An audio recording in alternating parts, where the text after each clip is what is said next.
Rekomendasi yang ditunjukkan ke pemerintah pusat dan kementerian diantaranya sistem pendidikan, hubungan fiskal keuangan pusat dan daerah, serta reformasi birokrasi untuk tenaga honorer di Indonesia.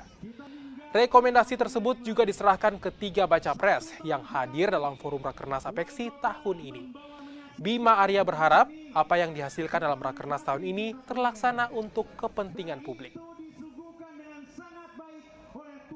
Ada beberapa hal yang tadi disepakati. Yang pertama adalah menyepakati untuk melakukan munas luar biasa di Bogor di bulan Desember karena masa jabatan saya habis, jadi akan ada pergantian ketua Apeksi.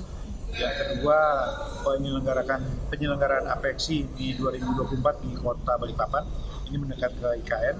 Dan juga ada banyak sekali rekomendasi dari teman-teman yang ditujukan ke pemerintah pusat, kementerian, dan juga para baca pres soal sistem pendidikan, sistem zonasi, PPDB online, kemudian hubungan fiskal keuangan pusat dan daerah, kemudian juga kepegawaian dan reformasi birokrasi seperti nasib honorer, itu yang dihasilkan di Rakernas.